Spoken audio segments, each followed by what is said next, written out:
All right, well, the budget has been announced, and the key three takeaways is, of course, the industry is going to react in a different manner. And now I'm joined by a very important spokesperson from FICCI, Mr. Sandeep Somany, is joining us. Thank you so much for joining us, Mr. Somany. Three key takeaways for you in the budget as an industry, one of the biggest players in the Indian market, sir. What are the key three takeaways for you, sir? So I think it's a budget in continuity, which is welcome. The Honorable Finance Minister has laid out a roadmap some budgets ago, and she's following that path. I was pleased to see a lot of focus on job creation. The government is really putting its money where its mouth is. It is really going out of the way to make sure that first-time employment is generated. There's a lot of focus on skilling, which is very, very necessary if we have to become a more industrialized nation. I think the continued focus on infrastructure is good. India needs as much infrastructure as we can quickly develop. That also makes our logistics costs lower and us more competitive as a nation. Also continued thrust on housing, particularly low-cost housing. And fifth, I was very pleased with the continued work of the Government of India on ease of doing business and, removing impediments to growth, minor litigations and things like that, a review of the Income Tax Act. So all positive in terms of the way they want to declutter some of the things which hold us back.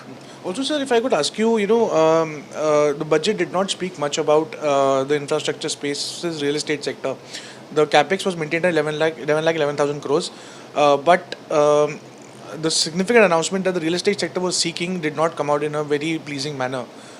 Is the industry that you are in particular concerned about this no announcement on the year? No, I think the government will focus itself on the low-cost housing. Mid-cost and upper cost, the luxury housing is fundamentally developed by private developers, and the government has very little role there. They've already introduced RERA has made sure that things become much clearer than before, and that projects are delivered to the customers on time. So frankly, we were not looking at any financial support or any initiatives from the government in that aspect. But on the low-cost housing, I think that thrust needs to be continued. Also, the rental housing, the government announced to be developed with the government support through VGF and PPP mode. PPP mode has been pending for a very long time. Private participation is what needs to be kicked in at this point of time. How happy are you with this announcement, and what role do you see the industry playing, and how much VGF support do you think the government should be bringing in? I know it's too early, but any particular idea, sir?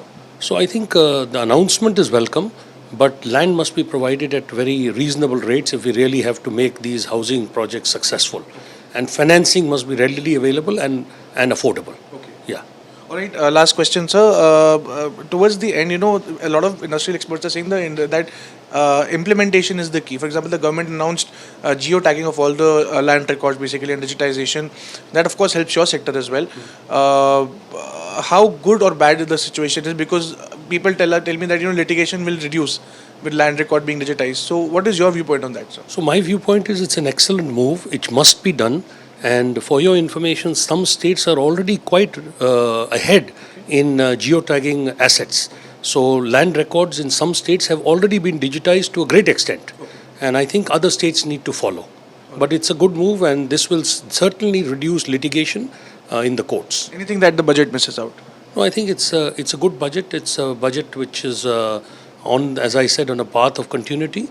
And the Honorable Finance Minister has been able to reduce the fiscal deficit to 4.9% and continue to promise a lower fiscal deficit. Any comment on the relooking of the income tax slabs and that as government has proposed? Well, the government has given 17,500 rupees more to salaried individuals, so that's always a welcome move. Well, always a welcome move. That was Mr. Somany talking about how the budget in continuity will continue to bring in the reforms, the necessary reforms that the government wants to pitch in. Thank you, Mr. Somany, for joining us at Business Today. Thank you so much, sir. Thank you.